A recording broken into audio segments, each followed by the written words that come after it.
Nakatry na ba kayong mapadpad sa napakagandang resort at napakagandang hotel at hindi ka talaga magmamahay dahil napakasarap na view at maglanat-latan dito sa dagat nila at for sure na mabubungkag na naman ang mga bahaw ni Ivy nito kaya samahan nyo kami. What's up sa inyo guys? For today's video dahil gusto namin ni Ivy makapag-banding at makapag-relax ng kaming dalawa lang kaya may nabalitaan kaming pupuntahan ng napakagandang resort doon sa Bus James Tourist at sa puntong ito ay nagbaylo muna kami ni Tata Agring ng motor dahil yung motor ko ay hindi na makaangot baka mabungkag siya kapag biniyahe namin at sa puntong ito nagtuloy-tuloy na kaagad kami bumiyahe at pupunta nga pala kami doon sa Kagwait. As you can see naman guys may lugsungon dito na napakalugsungon talaga at may truck mga kaming sundan dito at sa puntong ito ay liliko ka lang sa kaliwa dito at dito nga pala sa Barangay Laktudan sa Kagwait Surigao del Sur, ang Bus James Tourist Inn na napakaganda talaga. Alam nyo ba guys, kaya dito kami pumunta dahil nabalitaan namin na napakaganda daw dito at nakaka-relax daw talaga kapag mag-couple kayo. As you can see naman guys, nag-inquire nga kami dito sa front desk nila na napakaganda talaga. At sa puntong ito, as you can see naman guys, may nag-logbook na nga si Ivy dito dahil mag-logbook kapag pumasok ka dito. At ayan na nga, hindi pa nga marunong si Ivy sumuwat ng kanyang pangaan. At sa puntong ito, pagkatapos namin mag-logbook ay nag-relax muna kami dito sa rooftop nila na napakaganda talaga at sinalubong na kami ng mga napakabait na staff nila dito. As you can see naman guys, natagawan na talaga sa bangko na nagtuya-tuya pa. At sa puntong ito ay pumili na nga kaagad kami ng room dito at sinamahan pa nga kami ni Ma'am Goopert dito na pumili ng room. As you can see naman guys, napakaganda talaga ng mga room nila dito at napaka-affordable pa at sobrang mura pa talaga at hindi ka talaga magmamahay dahil makikita mo ang buong Kagwait dito at yung view at siguradong makaka-relax ka talaga. As you can see naman guys, si Ivy yung pinapili ko ng room dito dahil mas komportable siya kapag siya yung pumili. At kung nakikita nyo naman guys, napakalinis naman talaga ng mga room dito at hindi ka talaga magmamahay. At pag ukap mo sa bintana ay makikita mo na talaga yung dagat dyan. As you can see naman guys, pag tanaw mo dyan, baka may tsunami na impas ka. Pero hindi mag-tsunami yan dahil napakaganda naman talaga ng view dyan. As you can see naman guys, makaka-relax ka talaga dito. At sa mga nagtatanong kung anong location nito, dito lang to sa Kagwait, Barangay Laktudan, Surigao del Sur. At talagang hindi ka magmamahay dito dahil napakaganda talaga ng mga rooms nila at sobrang affordable pa. At sa gustong magtanong ay ilalagay ko sa comment section yung page nila dito para hindi na kayo maghirapan mag-inquire. As you can see naman si Ivy guys, natagawan siya sa mga tasa dito na napakasarap talaga at pwede rin kayo mag-video dito ng mga barkada niyo at mag-chill-chill. At meron din silang mga kitchen dito na napakalinis at napakaganda naman talaga. As you can see naman guys, talaga mayroon pang mga liters dito na hindi ka talaga magmamahay at napakasarap na gasol. At sa puntong ito ay umakyat na kaagad kami dito na Ivy at sa rooftop lang kami dito nagtambay. As you can see naman guys, talagang umakyat na kami at gusto talaga namin makita ang lahat ng rooms. At ayan na nga, as you can see naman guys, meron din silang mga function hall dito. Pwede pang kasal, pang bunyag, pang birthday at iba pa. At kung gusto nyo magbabalak ng mura at very affordable, dito na kayo sa James Bus Tourist na napakaganda naman talaga. As you can see naman guys, yung sit up nila dito, hindi talaga kayo magmamahay. At meron pang mga view dito na talagang napakasarap at talagang mabubungkag yung mga jowa nyo dito pag nakakita kayo. At sa puntong ito ay umakyat kami sa pinakataas dahil laong ni ma'am ay dito daw yung pinakamaganda. Speaking of maganda, talagang napakaganda naman talaga ng view dito guys. As you can see naman guys, talagang makikita mo ang buong Kagwait at pati si Ivy ay napakaganda at mabubungkag na naman to sa akin mamayang gabi. At pag-check nga namin dito sa rooms nila ay totoo nga pala yung balita na napakaganda at napakabango pa talaga ng room nila. At mayroon din silang bintana dito na nakikita mo yung dagat at makikita mo yung mga syukoy at mga sirina na nagtitiktok at hindi ka talaga magmamahay. As you can see naman guys, sinabrihan na nga ni Ivy at tinistingan niya at mayroon din silang mga painting dito na napakaganda naman talaga at sobrang relaxing talaga dito. As you can see naman guys, tuwa pa nga kami.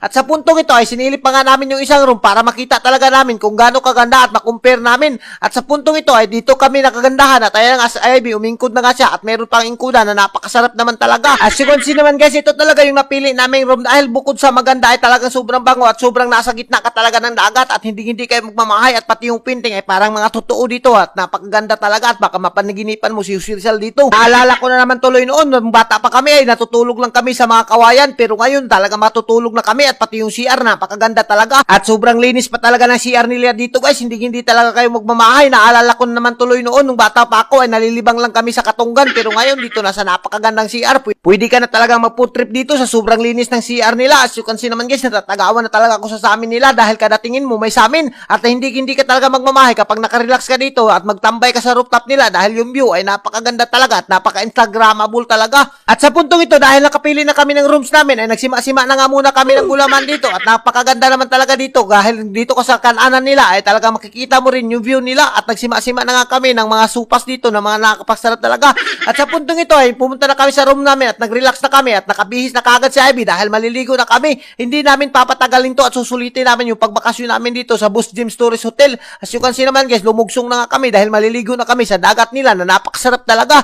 At ayun na nga sa puntong ito ay nagbaktas-baktas na nga kami dito sa dagat nila at nasa atbang lang pala yung hotel nila dito. At yung white sand nga ay sobrang puti naman talaga at hindi ka talaga magmamahay. Makikita mo ang iyong hotel dito na napakaganda talaga at sabayan pa ng dagat na sobrang laki ng mga bahod. Naku, maglanat-lanatan na naman talaga kayo dito. As you can see naman guys, napakaganda talaga kapag magjowa kayo dito na nagsama at mag-outing. At kung umabot ka sa video na to ay mag-comment ka at i-mention mo na ang jowa mo at sabihin mong one day with you love para at least ma-realize na konti lang ang buhay at kailangan mong maging masaya. Baka hindi mo alam, kukunin ka na ni Lord bukas. At ayan na nga, as you can see naman guys, talagang nalilingaw na kami ni Ivy dito at nagsahom-sahom na kami sa napakalinis at napakasarap na tubig. Alam nyo guys, highly recommended talaga to sa Boss James Tourist. Bukod sa maganda na yung hotel, maganda rin yung dagat at malilingaw ka talaga dito sa mga bawd na napakasarap naman talaga at pwede kayong mag-picture-picture dito at makikita talaga yung tunay na beauty mo. Kahit maot-maot ka, ay talagang gagwapa ka sa napakaganda naman talaga ng buhangin at sobrang puti pa. At sa puntong ito ay tapos na kami naligo at titugnaw na kami. Kaya naman bumalik na kami sa room namin at pagbalik namin sa room namin ay nakabihis na si Ivy at nag-tiktok-tiktok na nga pa siya. At as you can see naman guys, napakasarap naman talaga ni Ivy mag-tiktok at ang sarap naman talaga i-food trip. As you can see naman guys, sobrang tuwang-tuwa talaga siya dahil ngayon lang siya nakapunta sa napakagandang resort dito.